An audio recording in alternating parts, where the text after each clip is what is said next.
Il y a des moments comme ça où t'as envie de rien. T'as envie de rien faire. Tu sais pas vraiment pourquoi et t'es dans un mauvais mood.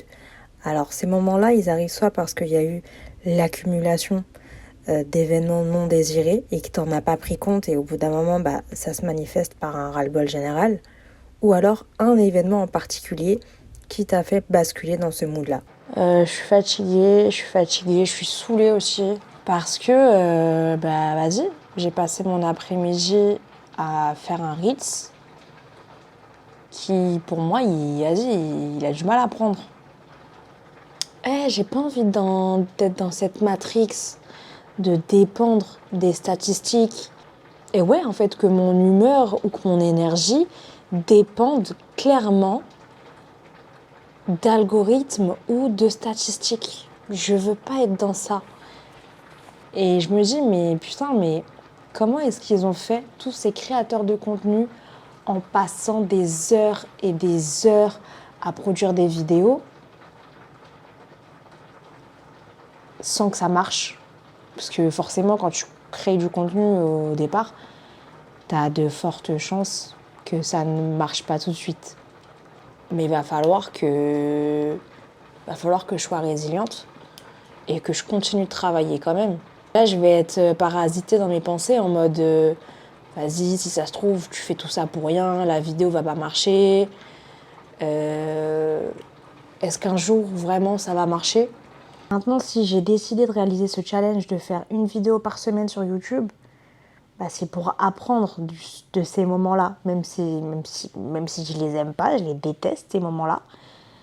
C'est ceux qui vont être le plus bénéfiques en vrai pour créer du contenu qui puisse convenir et plaire.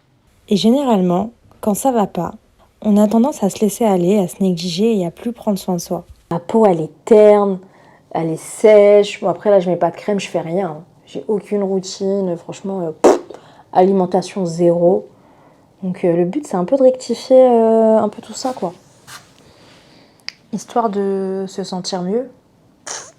J'ai hâte d'arriver à l'étape où je vais glow up et pouvoir analyser tous les bienfaits que ça m'apporte au quotidien, dans mon travail, dans ma vie perso. Donc, c'est parti. Je vous jure, cette vidéo n'a pas de script. Hein. Je la fais un peu sur un coup de tête.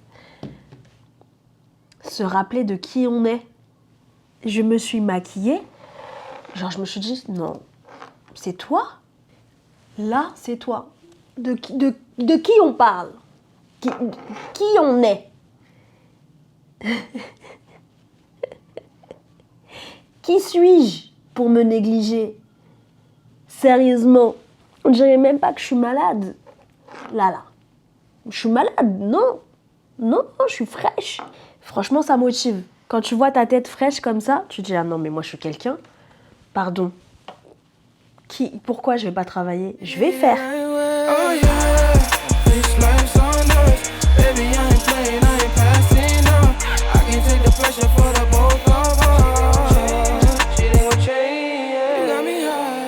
C'est pas mieux comme ça? Je vous jure, ça motive.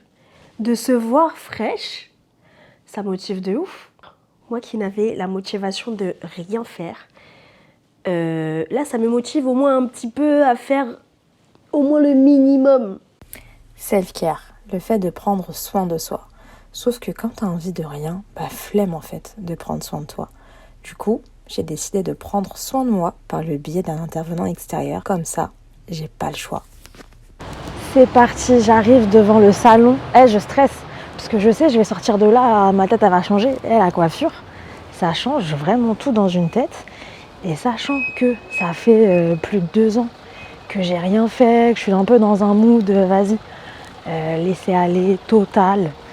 Je prends plus soin de moi, quoi. Donc vas-y, ça fait bizarre, mais je sais que je vais kiffer, parce que bon, qui ne kiffe pas les moments où on se chouchoute?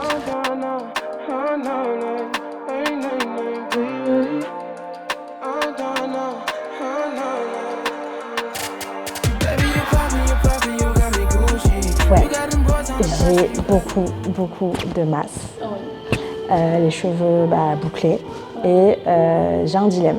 J'hésite entre les garder longs, mais avoir une bonne coupe, du coup, qui rafraîchit et qui donne du mouvement, ou carrément péter les plombs et faire un carré court. Oui. Alors, du coup, je pense que l'idéal dans notre situation, c'est de garder la longueur. On va couper quand même ce qui est abîmé, parce que c'est abîmé. On va faire un bon soin, mais quand même, ce qui est abîmé reste abîmé. Il faut couper. Faire un bon dégradé pour alléger un petit peu. Ok. Donc vous attendez un bébé, je vous conseillerais plutôt de garder de la longueur. Ok. Forcément, avec la grossesse, on prend un petit peu de poids. Et le fait d'avoir les cheveux longs va venir allonger un petit peu le visage. D'accord. On gonfle. Ok. Avec la rétention d'eau et tout. Oui, Le visage va gonfler au fur et à mesure. Et le fait d'avoir les cheveux longs va venir allonger le visage. Ok.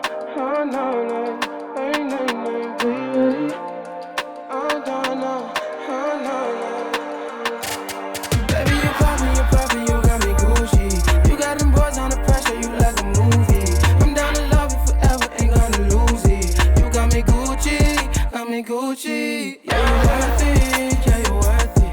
Do it for purpose, do it for purpose. And if you're certain, baby, I'm certain that we can work it out. Yeah, we got some things we keep it on the low down. And she really likes secrets and love songs. T'es prêt? Oui. Tu penses déjà que j'ai fait court ou long? Ah, je sais pas, tu m'avais dit court. Non, j'ai dit j'hésite entre les deux. Bah ouais, moi je sais pas, je pense que c'est court. Toi, tu voulais court, tu m'as dit. Mais moi, tu m'as dit court, donc moi j'étais parti sur court. Ok. Bon. Ah. 2. 2. On a 3 déjà. Waouh. Wouh. Aïe, aïe, aïe, aïe, aïe, aïe, aïe. Ouh là là, c'est pas possible. Hein. Quelle actrice. La sœur de Monica Bellucci. T'es bête. C'est Sarah Miyubi, hein. C'est... Sarah Kutucci. Souvent, quand on passe par des étapes importantes de sa vie, on fait ce qu'on appelle un grand ménage de printemps, un grand tri, le ménage de fond en comble. Ça permet de remettre les idées en place et surtout de faire le tri, que ce soit chez soi ou dans sa tête. Talk to me nice, ain't about winning, don't talk to me twice. I don't play dice, I'll make a move on the board, it's precise. The fuck is the price? I took a fiddle and dipped it in ice. I took a call and now I'm on a flight. Crew heading east, got a booking tonight. First stop is Atlanta, I got breakfast plans at the Waffle House.